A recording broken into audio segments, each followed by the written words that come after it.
Nanti teman-temannya bisa belajar dari link YouTube ya.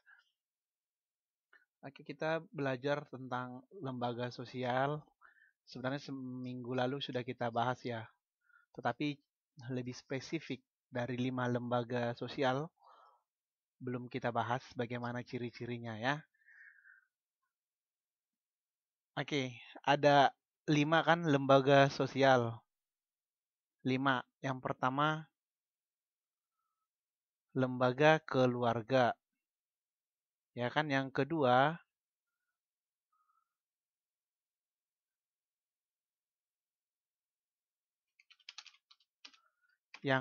lembaga apa? Yang kedua lembaga agama, yang ketiga lembaga pendidikan, yang keempat lembaga politik, yang kita tulis dulu ya biar kita ingat. Hmm. Oke, kan ada 5 jenis lembaga sosial. Yang pertama adalah lembaga keluarga, yang kedua adalah lembaga pendidikan, yang ketiga ada lembaga apa? Lembaga ekonomi, yang keempat ada lembaga politik, yang kelima lembaga apa ya? Lembaga agama.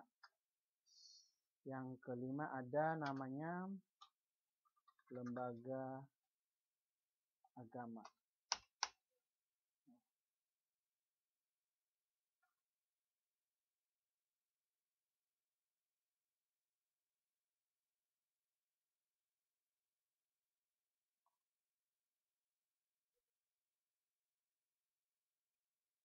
Oke. Yang keempat lembaga apa tadi? Lembaga politik. Yang kelima ada lembaga agama. Nanti kita bahas apa saja yang menjadi ciri-ciri dari lembaga ini ya. Halo, Mbak Vina masih dengar suara saya ya?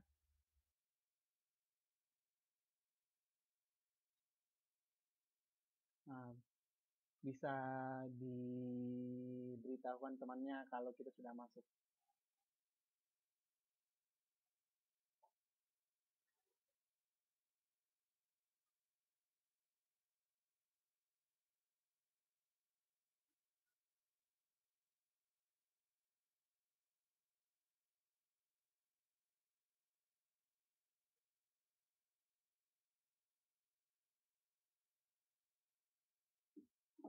Oke, ini temannya belum ada yang datang. Ya, ya, ya.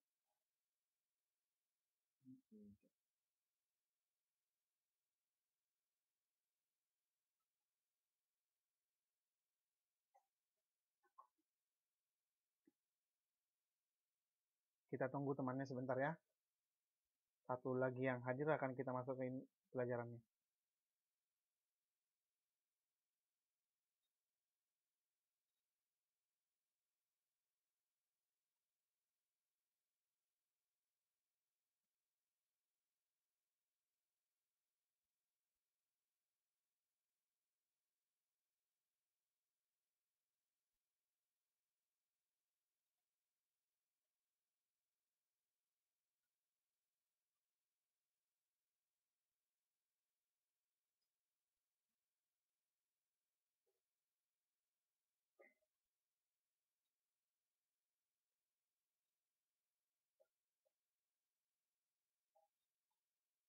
Halo, sudah?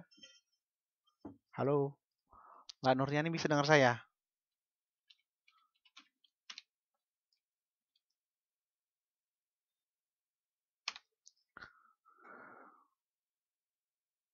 Oke, kita bahas ya lembaga keluarga. Sebenarnya lembaga pertama yang ada dalam masyarakat adalah lembaga keluarga, ya.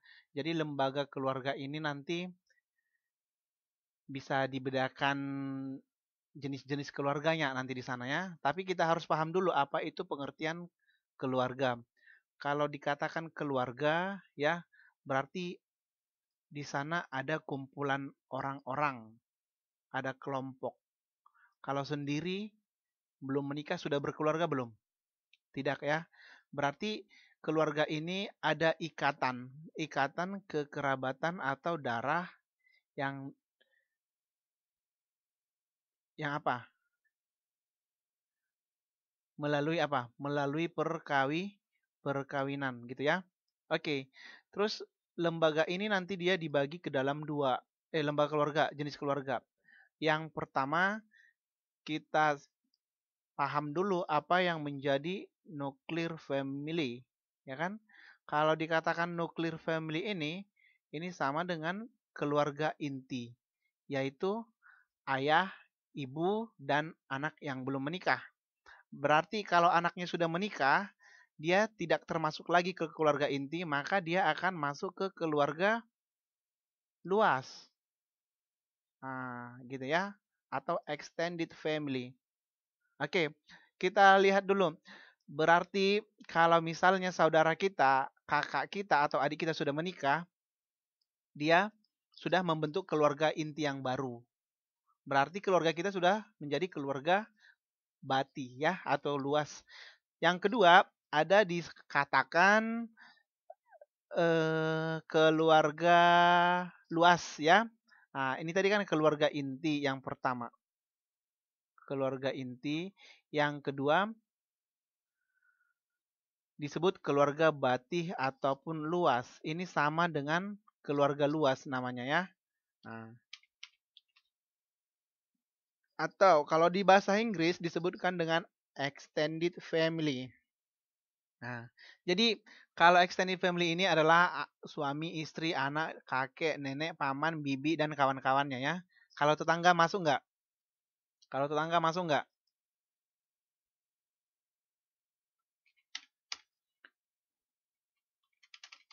Kalau tetangga masuk nggak? Tidak ya.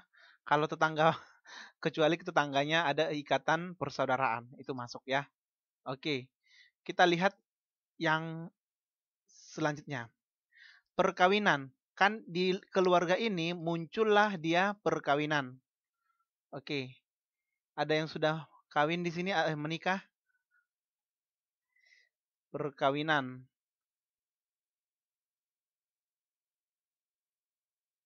Nah, inilah yang diatur di dalam keluarga. Ada perkawinan, ada undang-undang, undang-undang nomor, kalau di Indonesia dia undang-undang nomor 1 tahun 1974 ya. Nah, oke. Ada undang-undang perkawinan ya. Ada ciri-ciri keluarga secara sosiologis. Ada di sana juga di keluarga dikatakan endogami, ada eksogami, ada monogami, ada poligami. Di mana poligami dibedakan menjadi dua, yaitu yang pertama adalah poligini, yang kedua adalah poliandri ya. Oke.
Oke, paham ya.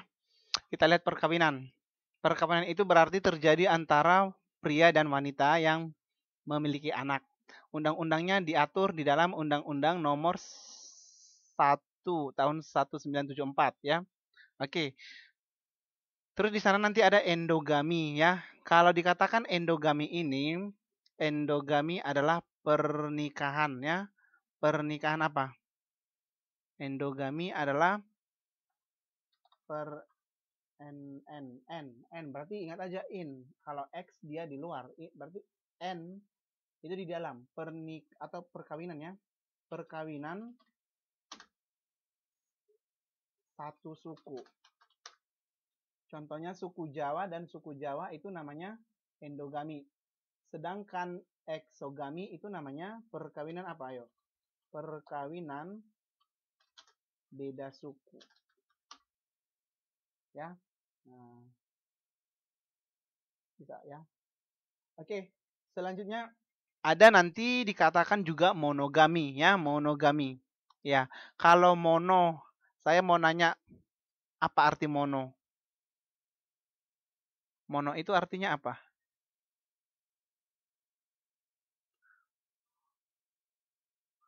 Mono itu artinya apa? Oke, selamat datang Mbak Rini. Nah, ini tadi slide yang pertama ketinggalan ya. Kita bahas tentang lembaga keluarga. Keluarga itu adalah suatu kelompok kekerabatan karena ikatan perkawinan. Keluarga itu dibagi ya tidak masalah ya. Keluarga itu dibagi menjadi keluarga inti dan keluarga bati. Bati sama dengan keluarga luas ya. Nah, kalau keluarga inti suami, istri dan anak yang belum menikah. Kalau keluarga bati atau keluarga luas yang disebut dengan extended family yaitu kakek, nenek, paman, bibi dan kawan-kawannya ya. Nah, artinya saudara kita gitu ya. Nah, kecuali keluarga inti. Nah, kalau tetangga tidak termasuk ya. Oke. Perkawinan. Di dalam keluarga diatur perkawinan, ada undang-undang perkawinan, ada sifat keluarga secara sosiologis, yaitu ingin memiliki keturunan. Ada endogami, eksogami, monogami, poligami. Di mana poligami dibedakan menjadi dua, yaitu poligini dan poliandri ya. Oke, endogami tadi perkawinan satu suku, contohnya suku Dayak dengan suku Dayak. Kalau eksogami perkawinan beda suku, contohnya suku Jawa dan suku Madura ya. Iya, nah, itulah contohnya. Kalau monogami berarti, ayo apa? Ayo apa monogami? Mbak Rini tahu nggak arti monogami itu apa? Ayo yang menikah ini sudah pasti tahu nih jawabannya. Saya belum menikah makanya saya tidak tahu. Ayo, apa nih monogami? Kalau tidak mengerti kita nggak lanjut nanti ini pelajarannya. Semuanya pengen menikah kan?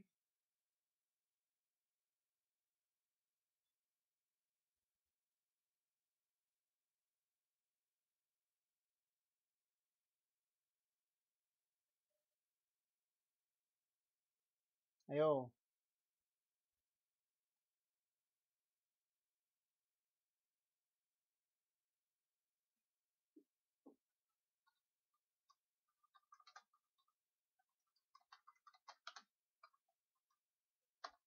Oke, kalau perkawinan beda negara itu sebenarnya kita tidak bahas di sini ya, tetapi ada yang menanyakan itu namanya pernikahan, itu dia dikatakan dengan pernikahan internasional yang diatur di dalam hukum perdata internasional ya. Jadi dia contohnya ketika orang Indonesia menikah dengan di Taiwan, berarti orang Indonesia menikah dengan orang Taiwan, tinggalnya di Taiwan atau menikah di Taiwan, maka harus memenuhi ataupun mengikuti hukum perkawinan di Taiwan ya. Tetapi secara umum ada dibahas nanti undang-undang perkawinan internasional. Kalau kita bahas nanti itu terlalu jauh ya. Nah, itu dibahas di Fakultas Hukum biasanya. Ayo, apa nih monogami? Ayo, monogami apa? Mono kan satu.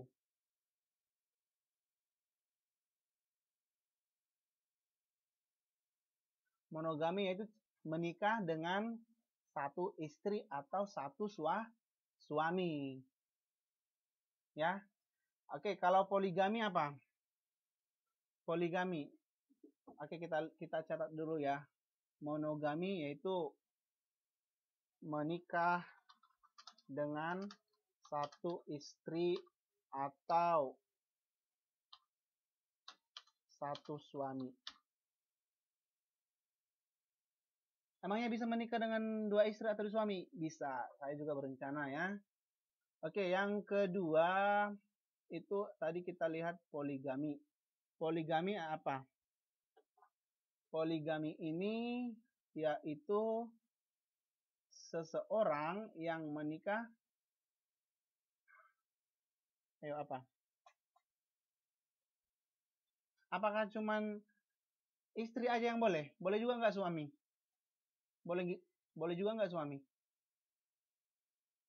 Poligami yaitu menikah dengan beberapa istri ataupun beberapa suami.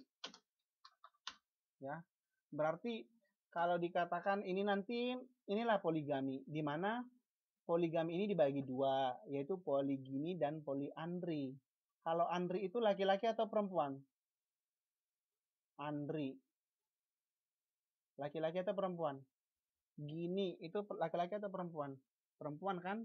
Kalau kita lihat secara asal katanya. Oke, berarti kalau dikatakan poligini, satu orang laki-laki memiliki banyak istri. Nah, itulah poligini. Poligini yaitu satu orang laki-laki atau orang pria ya memiliki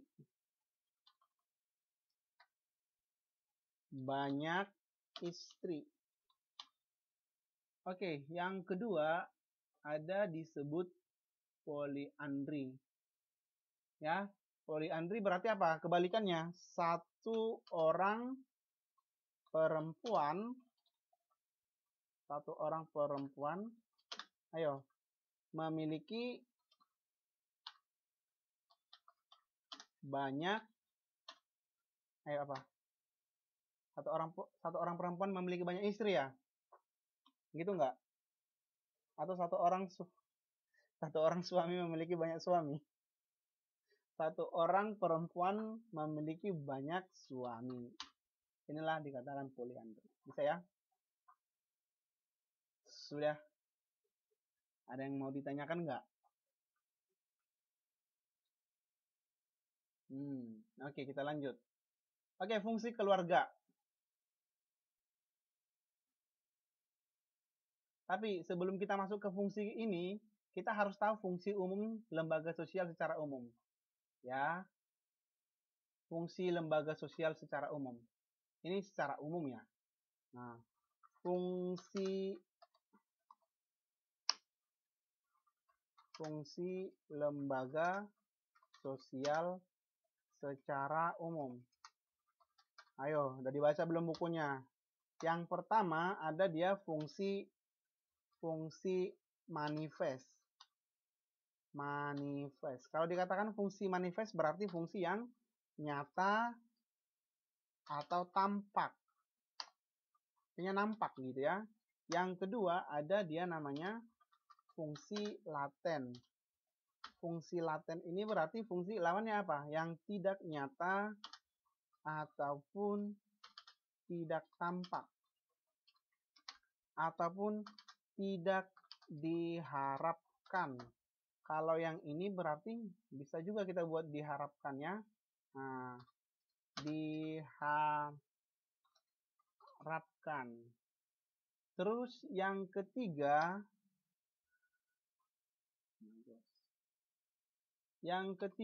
ada dia fungsi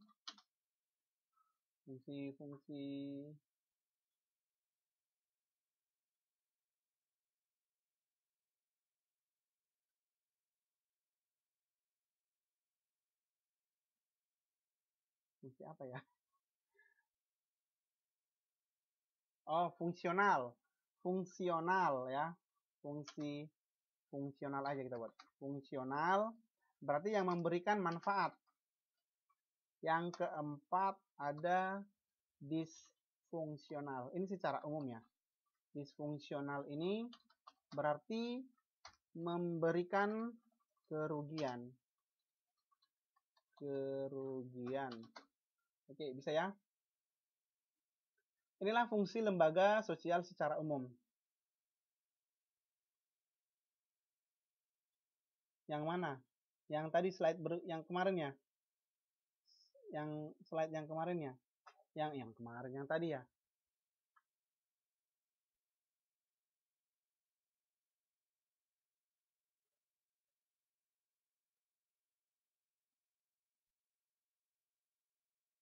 Ini kan? Halo, Mbak Nuriani ini kan? Oke, sudah. Kita lihat fungsi keluarga. Fungsi keturunan. Tadi kita lihat dulu yang ini. Keluarga ini kan secara umum.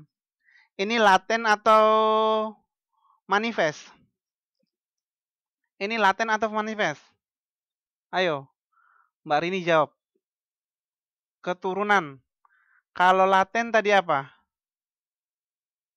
Laten tadi tidak nyata, tidak tampak, tidak diharapkan. Kalau manifest, nyata, tampak, diharapkan. Oke, kita lihat. Yang ini, maaf. Oh my gosh. Keturunan. Keturunan ini diharapkan atau tidak?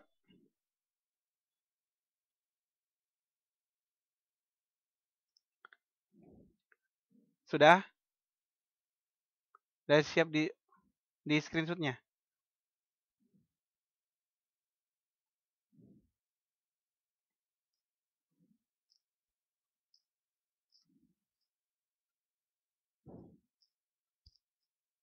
Oke ya. Udah ya? Oke, kalau keturunan diharapkan atau tidak? Diharapkan. Kalau diharapkan tadi manifest atau laten? Berarti ini adalah manifest. Nyata. Diharapkan. Sosialisasi. Sosialisasi apa? Sosialisasi kan kemarin kita pelajari berarti mempelajari nilai dan norma. Ini juga manifest. Perlindungan ini semuanya ini manifest. Berarti apa yang tidak diharapkan? Contohnya dalam keluarga. Contohnya perceraian, ya kan? Itu kan tidak diharapkan, walaupun sebagian orang memang mengharapkan ya, tergantung. Nah, itulah contohnya yang fungsi keluarga yang tidak diharapkan. Nah, bisa ya? Nah, nanti ini bisa dibahas satu-satu afeksi. Kalau dikatakan afeksi ini adalah kasih sayang. Kasih sayang ini kan berarti manifest. Ya.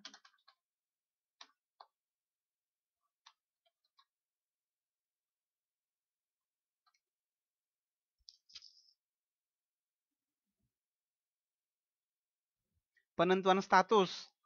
Siapa yang menjadi kepala keluarga, siapa menjadi anak ibu, ya kan? Oke, yang masak biasanya siapa yang masak? Yang masak itu biasanya siapa? Ayah ya.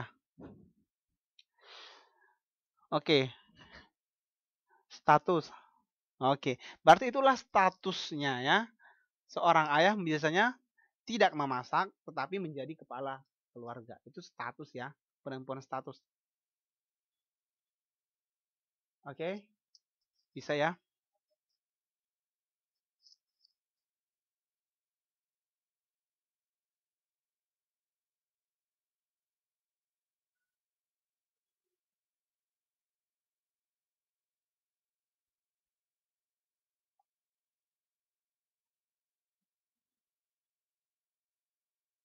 Oke.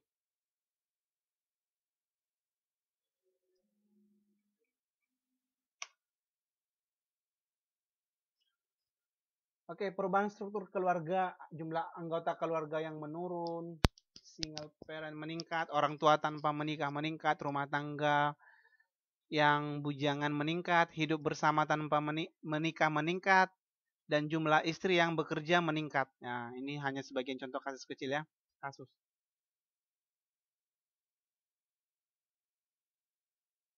Oke.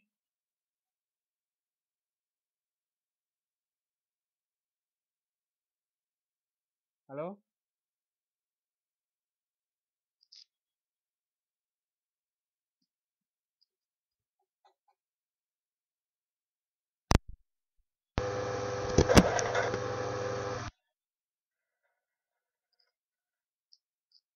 Ini ada yang menyalakan speakernya nggak? Sepertinya ada masalah. Halo? Iya.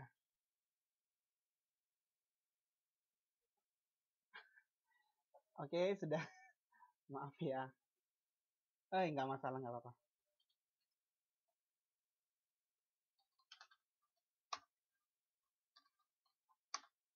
Oke, kita lanjut ya.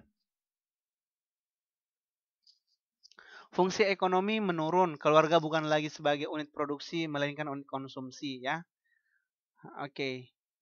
Fungsi pengaturan seksual menurun, artinya banyak orang menikah tetapi tidak ingin memiliki anak ya. Itulah perubahannya. Inilah fungsi reproduksi menjadi kurang penting ya.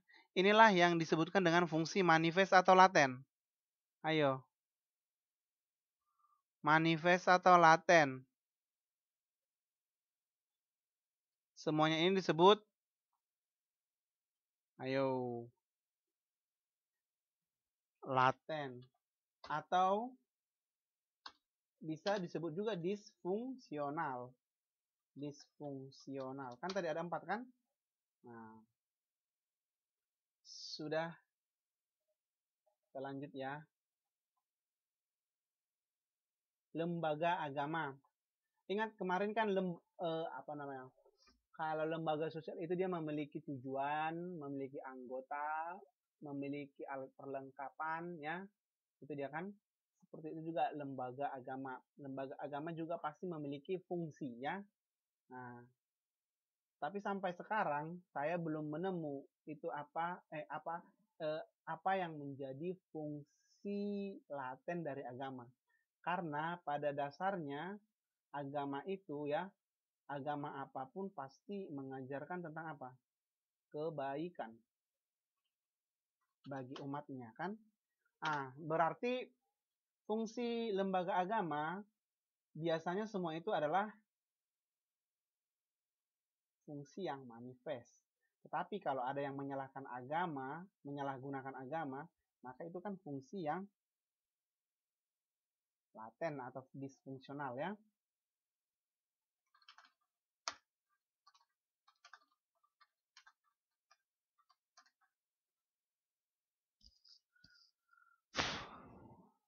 Oke, bisa ya.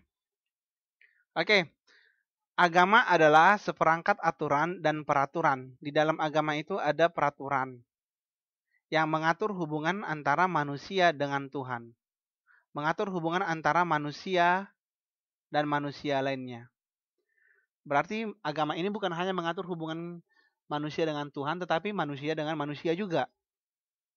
Atau hubungan antara manusia dan lingkungannya ya.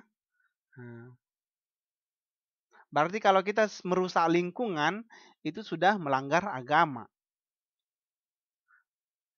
Gitu ya.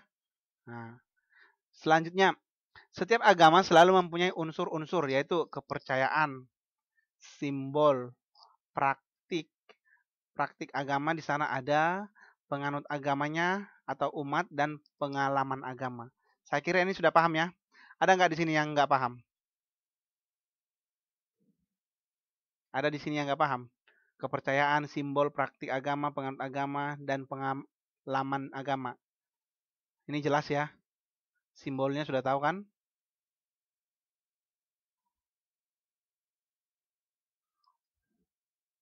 Oke, lanjut ya. Saya kira sudah paham ini.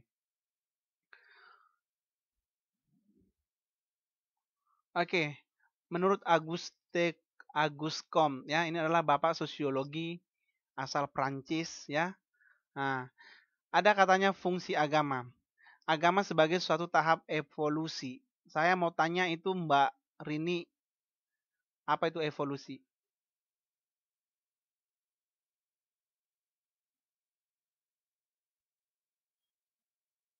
Ayo, evolusi.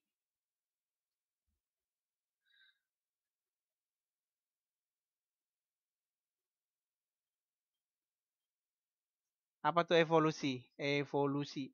Kemarin kita kan belajar revolusi. Kalau revolusi ingat aja sepeda motor Revo, cepat ya.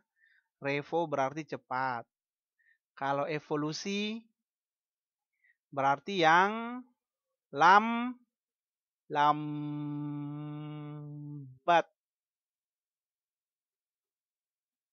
Nah, artinya di dalam agama itu di sana tahapannya ada tahapan-tahapannya ya.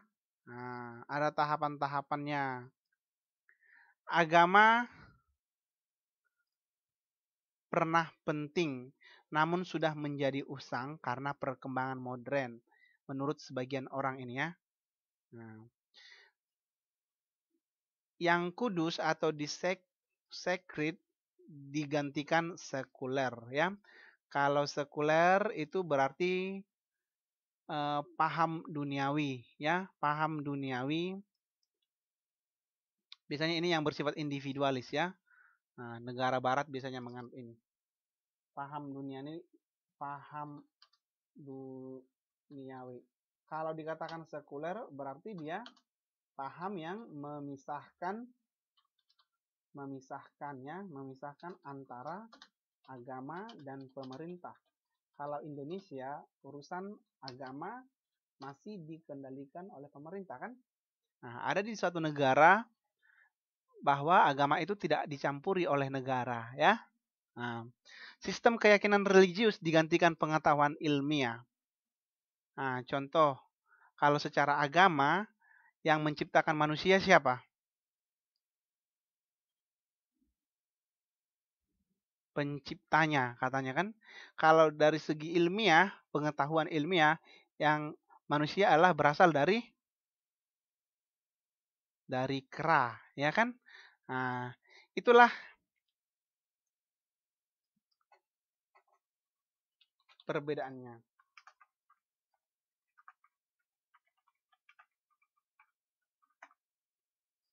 Oke. Fungsi gereja, contohnya ini salah satu contoh ya, digantikan oleh pemerintah kelompok swasta non religius. Nah, artinya ada kelompok swasta yang ingin bergabung di suatu lembaga agama, ya kan? Sebenarnya kan tidak boleh. Karena kalau dikatakan ini menurut Aguskom ya, Auguste Comte. Kalau bukan biasanya, pastinya. Yang pastinya agama ini adalah mengatur tentang kebaikan dan keyakinan, yaitu tentang kesucian. Bisa ya? Oke, kita lanjut. Bila agama masih tetap bertahan hanya sebagian agama humanitas yang berdasarkan ilmu pengetahuan. Bila agama masih tetap bertahan hanya sebagai agama humanitas yang berdasarkan ilmu pengetahuan. Artinya agama itu berdasarkan ilmu pengetahuan, bukan murni berdasarkan berdirinya agama itu sendiri gitu ya. Nah, sudah itu fungsi agama. Oke, menurut Emil Durkheim. Oke, ini pernah ditanyakan ketika ujian nasional sosiologi tahun 2010 kalau nggak salah ya. Nah, tahun 2010 ketika saya SMA kelas 3. Inilah salah satu soal ujian nasional. Fungsi agama menurut Emil Durkheim adalah, jawabannya berarti ini, pemersatu masyarakat. Contohnya, yang beragama Islam pergi ke mana? Pergi ke mana yang beragama Islam? Kalau berkumpul. Nah, ke masjid. Berarti itulah pemersatu masyarakat. Kalau agama Buddha kemana perginya? Mereka bersatu. Agama Buddha ke gereja. Ayo kemana?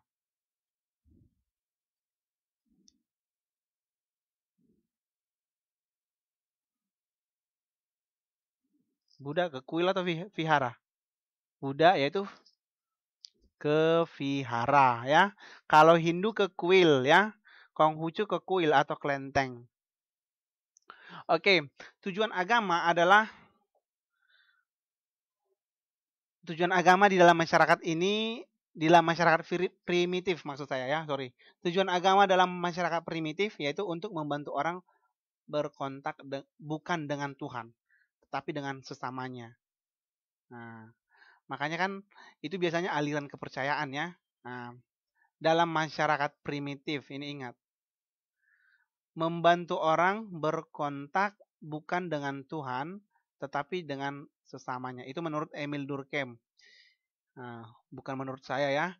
Yang selanjutnya adalah ritual-ritual religius membantu orang untuk mengembangkan sense of community. Ya, nah, ritual-ritual religius ini membantu orang untuk mengembangkan komunikasi. Nah, sense, perasaan untuk ataupun keinginan untuk berkomunikasi. Oke, kita lanjut.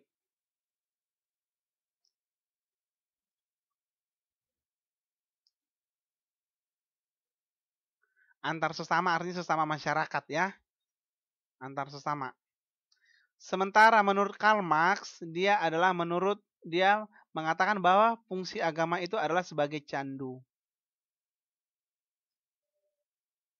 Fungsi agama sebagai candu. Contohnya, saya sering pergi ke vihara, ya. Nah, saya beragama Hindu sebagai contoh, saya sering ke sana. Maka saya pasti akan kecanduan, ya. Kalau contohnya saya tidak pernah pergi, berarti saya tidak kecanduan, gitu. Di sini yang sering ke masjid siapa?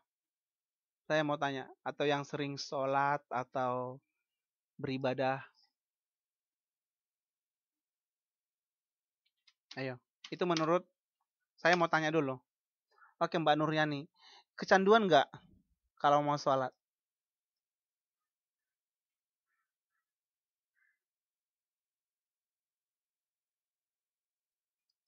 Ah ini contohnya. Oh iya Pak. Ayo kecanduan nggak? Mbak Nuryani contohnya. Ah saya mau sholat Jumat katanya.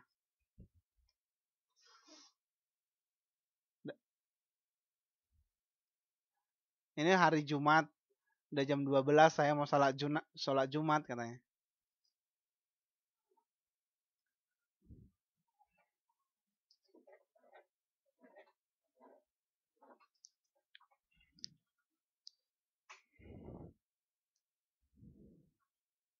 Nah iya. Ingatlah bahwa sholat itu penting sebelum disolatkan ya kan. Nah, awas hati-hati.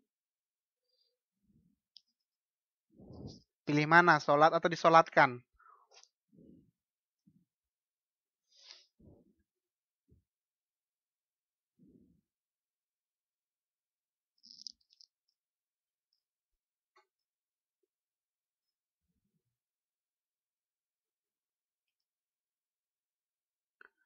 Oke, kita lanjutkan ya.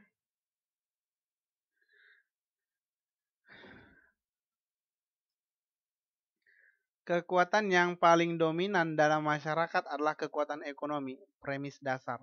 Kekuatan lain adalah sekunder. Nah, agama itu sering mencampurkan dengan kekuatan ekonomi. Benar nggak?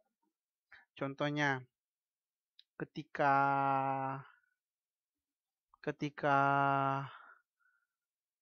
hari raya, maka orang kaya akan menyumbangkan kurban. Contohnya, ketika orang kaya pasti dia akan berinfak sebanyak-banyaknya. Maka kaum duafa akan menganggap bahwa orang-orang yang berekonomi tinggi memiliki kekuatan yang paling dominan di dalam agama ataupun masyarakat. Benar nggak seperti itu? Ada nggak? Benar nggak seperti itu? Itu sebagai cuman contoh ya.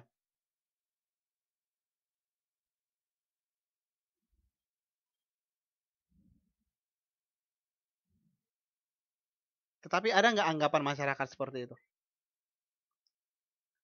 Pasti ada kan? Tetapi tidak semuanya, saya katakan gitu. Itulah premis dasar ya.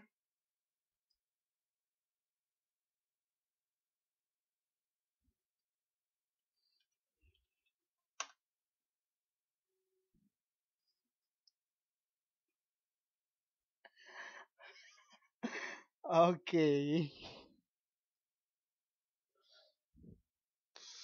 Agama dilihat sebagai kesadaran palsu karena hanya berkenaan dengan hal-hal yang sepele dan semu atau hal-hal yang tidak seperti sungguh-sungguh mencerminkan kepentingan ekonomi kelas sosial yang berkuasa. Ini yang saya katakan ya. Nah, contohnya, pemuka agama sering dianggap sebagai orang yang berkuasa atau orang kaya ya. Gitu dia, sering dihubungkan. Agama merupakan candu masyarakat, ini saya sudah. Karena hanya menawarkan cita-cita yang tidak terjangkau, membelokkan rakyat dari perjuangan kelas, dan memperpanjang eksploitasi mereka. Semua pemerintahan komunis adalah musuh agama. Komunis ini adalah orang yang tidak percaya kepada Tuhan. Ya, atau disebut dengan ateis ya, ateis.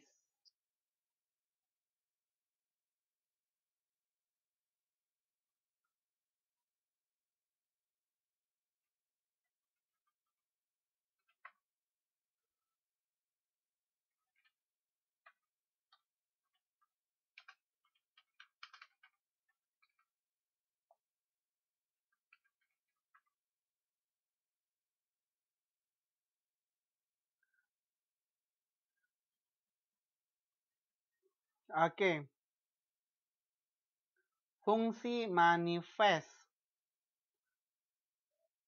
Kalau saya ingatkan laten atau manifest, gini cara cepatnya. Money. Money. Money itu apa? I have much money. Money itu apa? Ayo, saya mau tanya dulu, apa itu money? Dalam bahasa Inggris di Indonesia kan, money itu apa?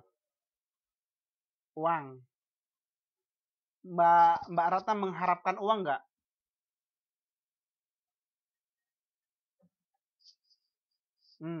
Berarti manifest itu berarti fungsi yang diharapkan, nyata, atau tampak. Ya kan? Terpampang nyata bahwa Mbak Ratna itu butuh duit. Nah, terpampang nyata. Ya. Nah, itu artinya yang diharapkan, nyata, tampak ya. Oke, fungsi manifest lembaga agama. Fungsi pendidikan. Artinya di dalam agama ada dia pendidikan ya. Di sanalah diajarkan bagaimana seorang guru agama, bagaimana orang masyarakat mempercayai pranata agama. Di sana ada peraturan ya. Kalau pranata itu pasti ada aturan institusi untuk mendidik anggotanya. Fungsi penyelamatan. Nah, saya tanya dulu nih Mbak Rini, mengapa beragama? Apa tujuan akhirnya? Halo Mbak Rini, mengapa Mbak Rini beragama? Apa tujuan akhirnya?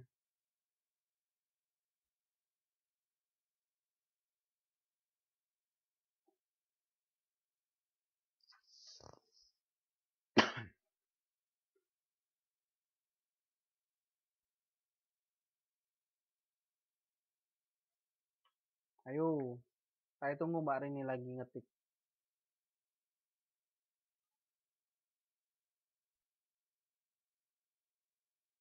Mengapa? Mbak Ratna juga boleh jawab. Mengapa Mbak Ratna itu beragama? Nah, berarti itulah namanya yang diketik oleh Mbak Rini ini. Inilah namanya fungsi penyelamatan. Nah, Mbak Rini kenapa nggak mau masuk neraka?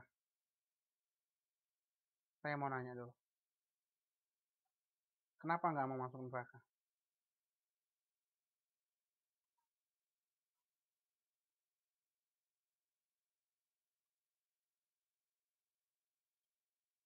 Siapa di sini yang mau masuk neraka ya?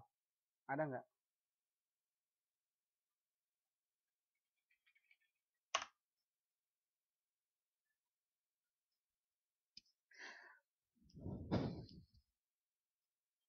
Iya, karena di sana adalah sangat panas, katanya kan? Nah, katanya panas. Nah, makanya saya bertobat. Summer vacation aja, summer kemarin kan katanya kan, summer kemarin aja di Thailand panas kan? Nah, makanya saya bertobat. Nah, makanya saya rajin beribadah gitu ya. Di bumi aja sudah panas gitu ya. Makanya cepat-cepatlah bertobat ya, sebelum masuk neraka.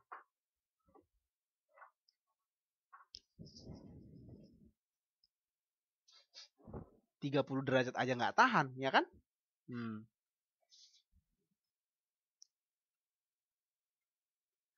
Oke, kita lanjut ya.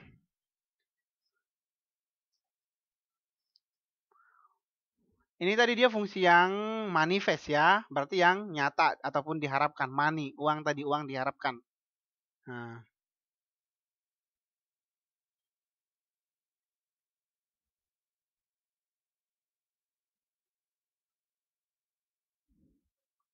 Iya, katanya neraka itu panas ya kan, karena saya belum pernah ke sana.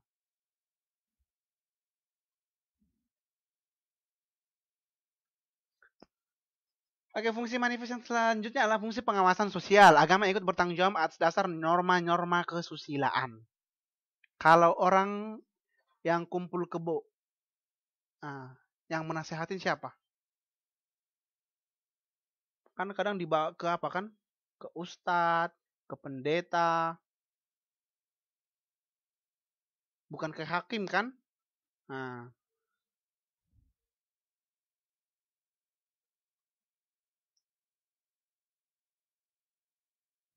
Atau ke guru.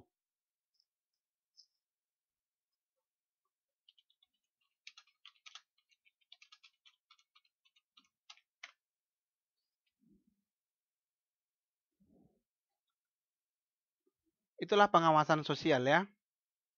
Artinya agama juga bertanggung jawab di dalam kontrol sosial. Kalau dikatakan kumpul kebo itu adalah sepasang atau rame-rame juga boleh ya. Orang-orang itu tinggal satu rumah tanpa ada ikatan pernikahan. Nah, tanpa ada ikatan pernikahan. Contohnya, saya satu apartemen dengan pacar saya. Nah, terus kami sudah seperti suami istri, ya kan?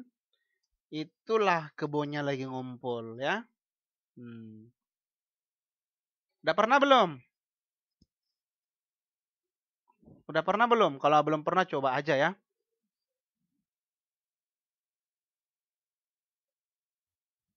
Nah, itu juga termasuk kumpul kebo. Kan mereka kan kumpul melakukan pernikahan, perkawinan kan? Ya iya, pokoknya asal ngumpul tetapi tidak menikah, ya berarti itu kumpul kebo.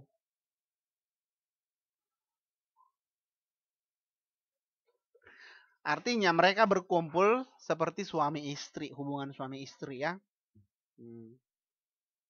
Oke, fungsi memupuk persaudaraan. Di agama kita itu kita diajarkan untuk berbuat baik kepada sesama ya, pemersatu masyarakat ya. Yang paling penting di dalam fungsi agama itu adalah toleransi.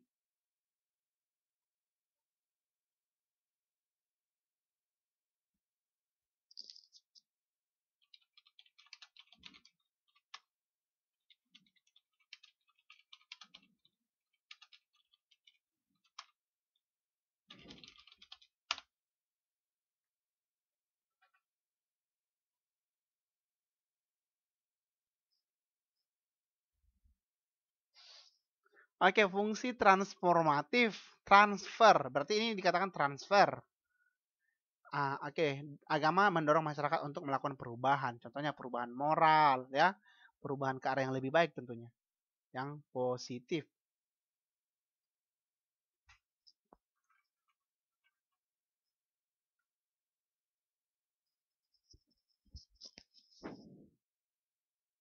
Oh ya udah, kalau Mbak Nuriani nggak seperti suami istri ya nggak kumpul kebo. Nah, tapi kumpul-kumpul doang ya. Nah,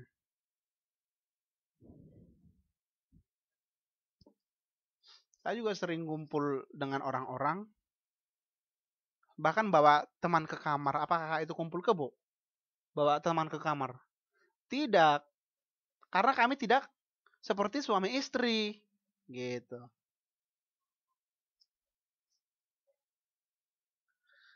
Oke, paham ya? Oke, fungsi laten lembaga agama. Berarti laten. Tapi kalau mani diharapkan, laten berarti tidak diharapkan. Nah.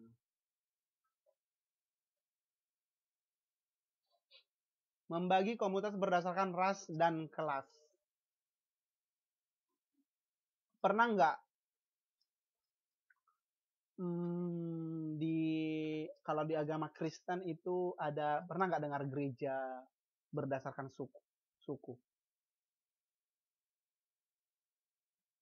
Contohnya gereja Indonesia bagian barat.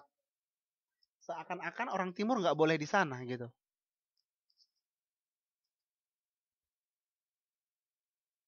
Itu kan tidak diharapkan di dalam lembaga agama.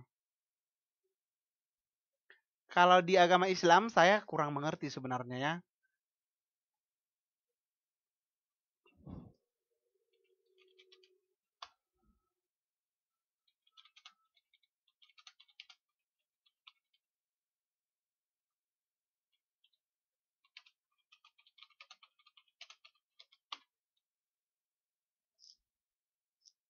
Oke,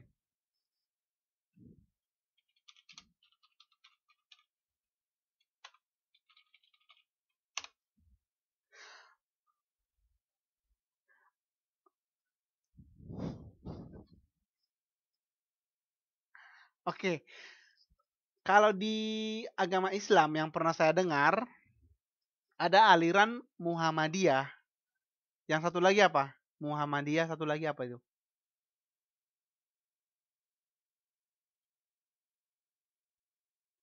NU. Secara tidak langsung, bukan NO, bukan no.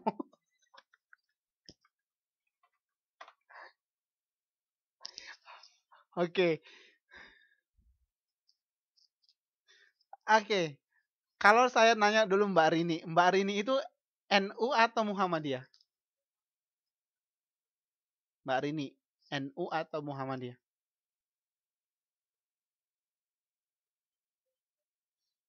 Muhammadiyah. Berarti di sana kan sudah ada penggolongan kelas antara NU dan Muhammadiyah berdasarkan komunitas kelas. Itu kan sebenarnya kan tidak diharapkan. Mengapa ada penggolongan itu? Sebenarnya kan sama gitu kan. Sama-sama mengajarkan tentang kebaikan. Ya kan?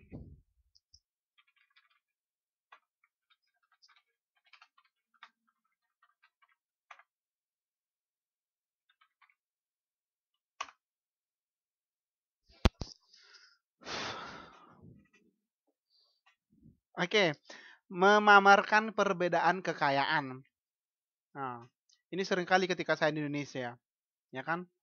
Orang pergi ke gereja, ya kan? Pakai perhiasan, pakai sandal mahal. Itulah memamerkan perbedaan kekayaan. Untuk apa gitu kan? Nah, terus menciptakan kekacauan, kekerasan, dan disintegrasi. Nah, ternyata agama juga dapat menciptakan kekacauan. Yang mengatakan contohnya bahwa apa?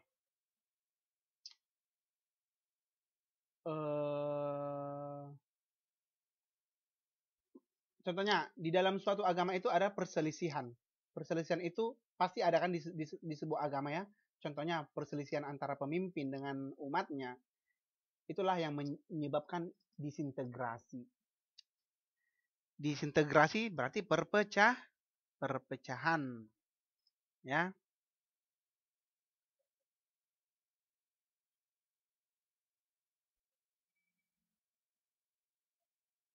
Iya, agama Kristen juga ada kelas dan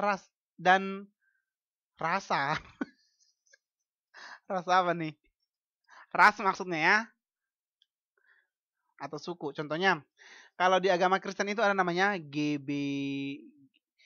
GPIB, Gereja Protestan Indonesia Barat. Terus ada dia apa namanya lagi? GBKB, Gereja Batak Karo Protestan. Nah, contohnya itulah ya. Saya juga nggak ngerti ya. Nah, kan saya komunis. Nah, oke. Artinya ada di sana penggolongan kelas.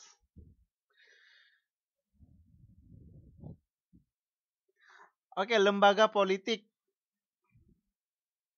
Lembaga politik, kalau lembaga politik adalah seperangkat norma atau status yang mengkhususkan diri pada pelaksanaan kekuasaan dan wewenang. Ingat aja, kalau politik ini kekuasaan dan wewenang. Di sana nanti yang termasuk unsur-unsurnya, ya banyak unsur-unsur partai politik, kecuali PKI ya, seperti Mbak Ratna, Partai Komunis Indonesia. Itu dulu ada ya. Nah, tetapi dilarang ya. Nah, saya juga ya. Nah, terus apa lagi? DPR, MPR dan kawan-kawannya. Nah, kecuali rakyat jelata ya. Oke, terus yang bergabung di bidang politik lah.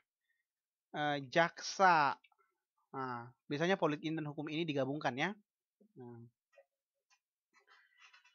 itulah dia ya. Parpol, DPR, MPR, Jaksa, KPK. Sebenarnya kalau dikatakan politik ini bagus kan orang-orangnya yang di dalamnya yang tidak melakukannya dengan baik. Maka politik ini dia untuk membuat suatu apa? Sebuah apa? Keputusan. Keputusan itu kan baik kan? Nah, tapi orang-orang yang di politik ini yang membuat keputusan itu tidak baik.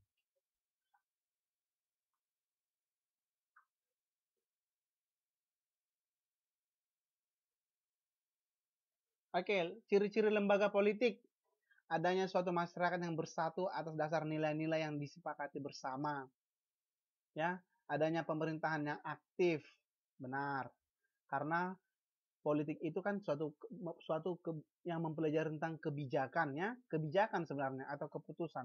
Keputusan atau kebijakan. Ciri-ciri lembaga politik. Adanya suatu masyarakat yang bersatu atas dasar nilai-nilai yang disepakati bersama. Yang kedua, adanya pemerintahan yang aktif. Ini benar. Pemerintahan melaksanakan fungsi-fungsi kepentingan bersama. Tetapi sering sekali orang-orang di dalam politik, di dalam perpolitikan tidak melaksanakannya ya, kepentingan bersama. Kewenangan pemerintah atas sebatas wilayah negaranya. Berarti TNI juga termasuk ke dalam politik. Karena dia TNI ini kan bertugas untuk mempertahankan dan keamanan rakyat kan. Nah, pengaruh politik dari luar negeri contohnya, luar negeri. Kewenangan pemerintah sebatas wilayah negaranya. Oke, fungsi lembaga politik. Lembaga politik diciptakan bukan untuk melayani kepentingan individu atau golongan tertentu, tetapi melayani dan menyelenggarakan kepentingan bersama. Ingat aja, kepentingan bersama. Tadi saya katakan bahwa politik itu semuanya baik. Politik itu bukan semuanya, sorry. Politik itu pada dasarnya baik. Yang membuat tidak baik siapa? Binatang politik. bintang politik yang berubah menjadi binatang politik. Nah, contohnya siapa? Contohnya siapa, yuk? Koruptor, ya kan? Nah, itu temannya Mbak Ratna tuh.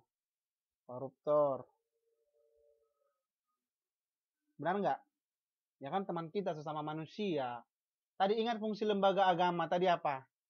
Untuk mengatur hubungan antara manusia dan manusia lainnya. Berarti koruptor itu teman kita. Gitu.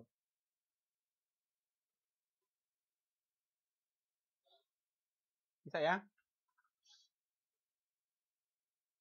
Oke, bila pranata politik hanya melayani kepentingan individu atau golongan, pranata seperti itu berada dalam ambang kehancuran dan tidak pantas disebut sebagai pranata politik. Contohnya kalau korupsi, ya kan, KKN, korupsi, kolusi, nepotisme, itu tidak pantas disebut sebagai pranata politik. Ya, oke. Selanjutnya, fungsi pemaksaan norma. Di sana ada, di dalam politik itu kan ada norma, ada aturan. Menyusun rencana mengarahkan kegiatan anggota masyarakat untuk tercapainya tujuan masyarakat. Iya. Contohnya, membangun jalan raya aja itu adalah termasuk fungsi politik, yaitu untuk kepentingan masyarakat kan,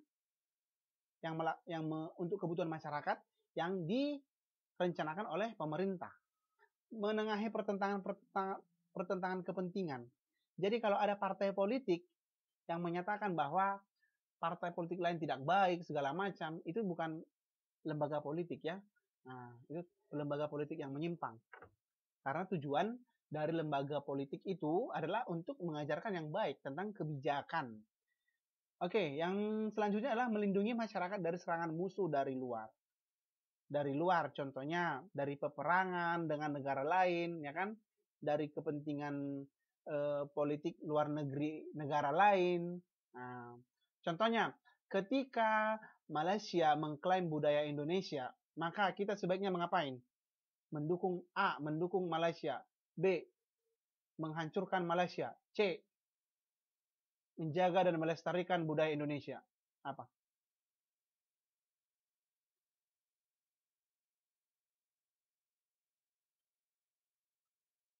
Ya, itu kan menjaga dan melestarikan kebudayaan Indonesia kan? Nah, itulah melindungi masyarakat dari serangan musuh dari luar. Nah.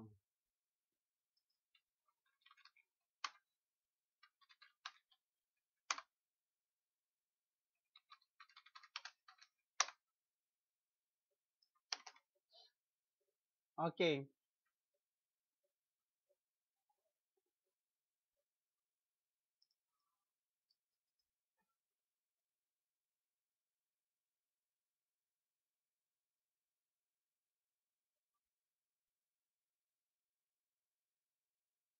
Oke, lembaga ekonomi. Ini fungsi manifestnya nih yang diharapkan. Sarana standarisasi untuk memelihara ketertiban dalam proses produksi. Sebenarnya bukan cuma ini ya, tambahin lagi.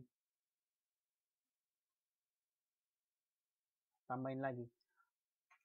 Produksi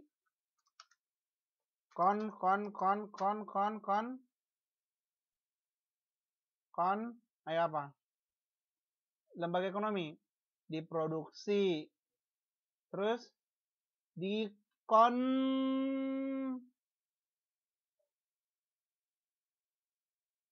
konsumsi dan distribusi. Ini yang tepatnya ya.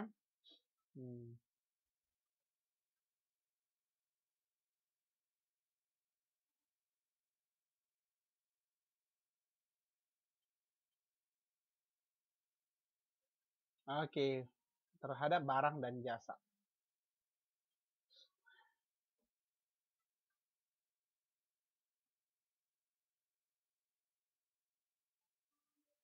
Oke, dalam kehidupan sehari-hari terdapat kegiatan-kegiatan ekonomi yang meliputi kegiatan produksi, distribusi, pemakaian barang dan jasa. Sudah tahu nih ya. Nah, kalau nggak tahu nanti lihat grup Facebook ya, jual barang online di Taiwan. Itulah termasuk ini ya. Nah, sering nggak seperti itu?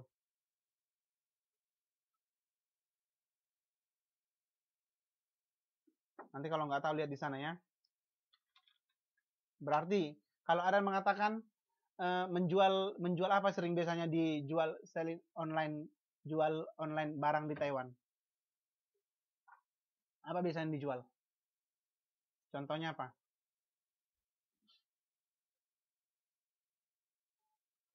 Baju gamis, semuanya apa lagi? Saya cuma ingat satu yang sering, yaitu ini.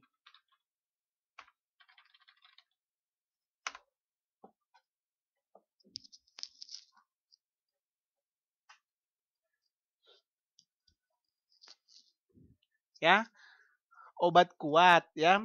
Contohnya untuk meningkatkan stamina. Nah, ya untuk meningkatkan stamina kan, meningkatkan daya tahan tubuh gitu. Oke. Itulah namanya distribusi ya. Nah.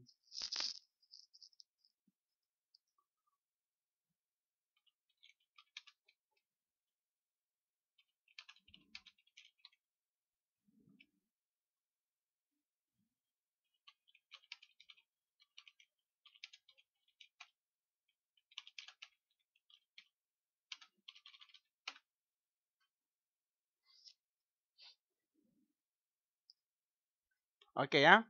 Untuk memproduksi, mendistribusikan, dan mengkonsumsi barang dan jasa tersebut dibutuhkan kaidah-kaidah tertentu yang disepakati bersama. Tentunya di dalam produksi itu ada juga kaidahnya. Contohnya berapa yang diproduksi, berapa yang didistribusi. Kalau contohnya semua dijual ya kan, nah, banyak yang dijual, semuanya diproduksi dan dijual. Nah, tidak boleh, harus menyeimbangkan ya. Nah,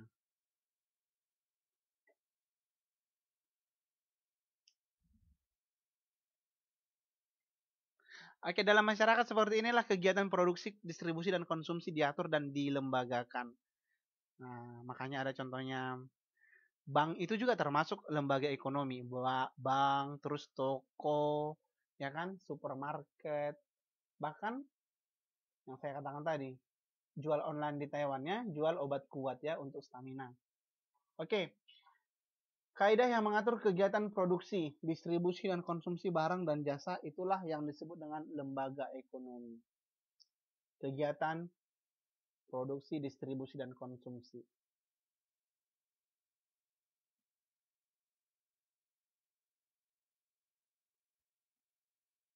Oke, sistem ekonomi, kapitalis, komunis campuran.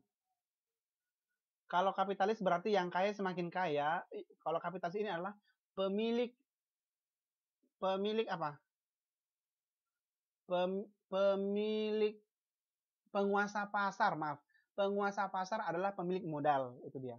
Kalau komunis berarti sosialis dia. Ini lebih ke sosialis. Nah, tapi bukan berarti tidak percaya Tuhan ini ya. Nah, itu di lembaga agama.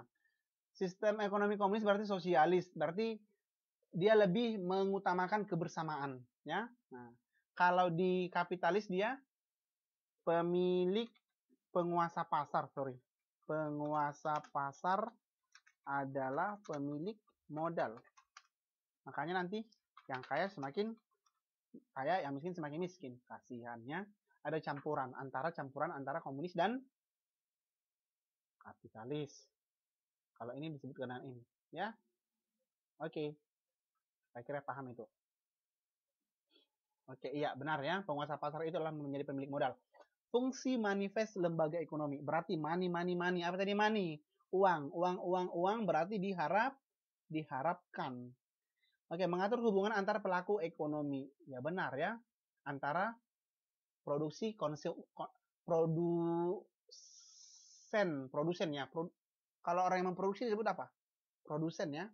Antara produsen, inilah pelaku ekonomi. Produsen dan distributor kepada konsumer. Konsumer itu berarti siapa? Apa itu konsumer? Iya, konsumen, orang yang menggunakan ataupun yang memakai ya. Selanjutnya, untuk mengatur distribusi dan pemakaian barang dan jasa yang diperlukan kelangsungan hidup manusia. Ya, pembeli juga boleh ya. Yang membagikan atau penjual itu disebut dengan distributor. Yang mendistribusikan. Oke, saya kira jelas ini. Oke, fungsi laten lembaga ekonomi. Berarti fungsi yang tidak diharapkan. Berarti lembaga ekonomi pemerintahan modern merusak kebudayaan nasional. Benar apa benar? Benar, ya kan? Contohnya, lembaga ekonomi pemerintahan modern merusak kebudayaan tradisional. Oke, saya mau tanya ini. Mbak Nuryani katanya benar. Kita buktikan, ya. Oke, kalau Mbak Nuryani pergi kondangan, pakai sarung atau pakai gamis? Ayo.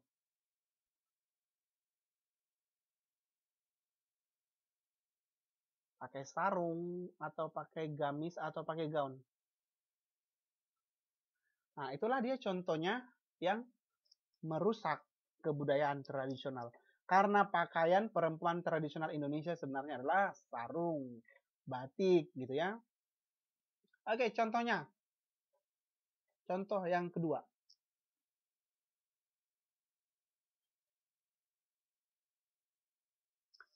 Mbak Ratna biasanya kalau pilih makan kalau di Indonesia ya, disuruh milih makan di kaki lima, yang tepatnya di bawah kolong jembatan atau di KFC. Pilih mana? Di dekat sungai, di bawah kolong jembatan. Nah, itulah lembaga ekonomi pemerintahan merusak kebudayaan tradisional. Terus mempercepat rusaknya kelestarian lingkungan, ya. Karena di sana terdapat industri. Ada pembuangan limbah ke sungai, ya kan? Pencemaran ataupun polusi. Coba bayangkan. Kalau di KFC itu kan ada sekarang apa kan? Apa sih namanya itu? Yang bisa antar itu. Delivery. Tinggal telepon. Ya kan? Nah, tinggal telepon. Kan tambah polusi kan, tambah macet, polusi udara karena kendaraannya ada gitu ya. Nah,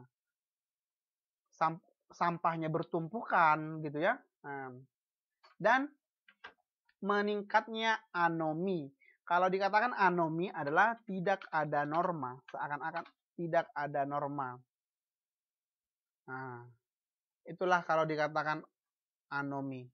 Kalau alienasi apa? Ayo. Alienasi.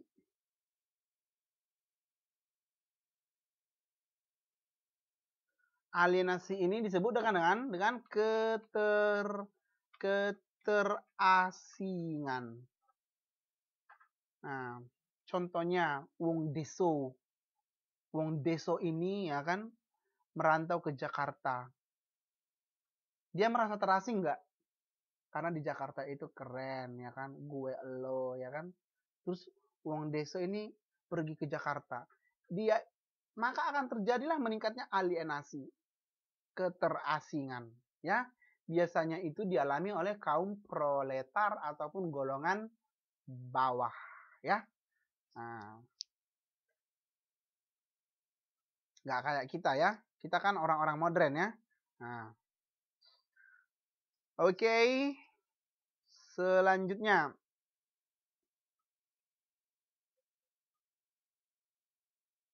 lembaga pendidikan. Inilah lembaga pendidikan ini berarti di sekolah contohnya ya. Peranata pendidikan dalam sejarah manusia muncul karena tiap keluarga tidak sanggup lagi mengembangkan pengetahuan yang diperlukan untuk mempersiapkan anak-anaknya dalam mempersiapkan hidupnya di kemudian hari. Oke, saya tanya nih, kenapa kita sekolah? Untuk apa? Untuk kehidupan yang lebih baik. Walaupun semuanya tidak menjamin, gitu ya. Nah, inilah guna kita sekolah. Ayo, siapa yang mau di sini diajari sama ayah dan ibunya di rumah? Diajari sosiologi, diajari matematika, diajari memasak.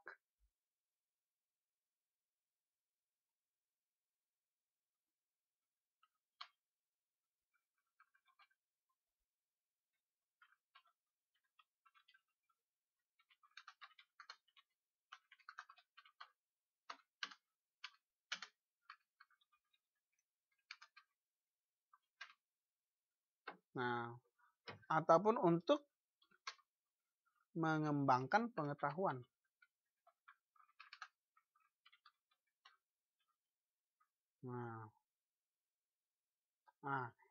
Oke, Mbak Nuryani. Makanya dikatakan tadi di sini bahwa peran pendidikan dalam sejarah manusia itu muncul, ingat saya garis bawahi ya, saya garis bawah besar. Karena tiap-tiap keluarga tidak sanggup lagi mengembangkan pengetahuan yang diperlukan untuk anaknya. Itulah dia ya. Oke. Contohnya ibu saya nggak mungkin mengajari saya matematika, sosiologi. Dia nggak ngerti kan? Makanya perlu pendidikan. Oke.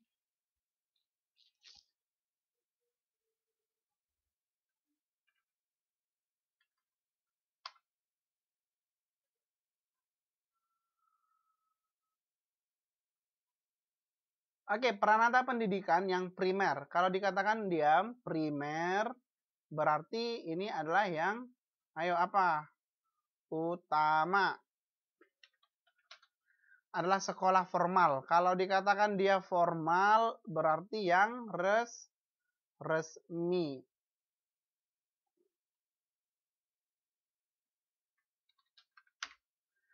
Oke, sekolah merupakan suatu sistem sosial yang di dalamnya terdapat seperangkat hubungan yang mapan yang menentukan apa yang terjadi di sekolah.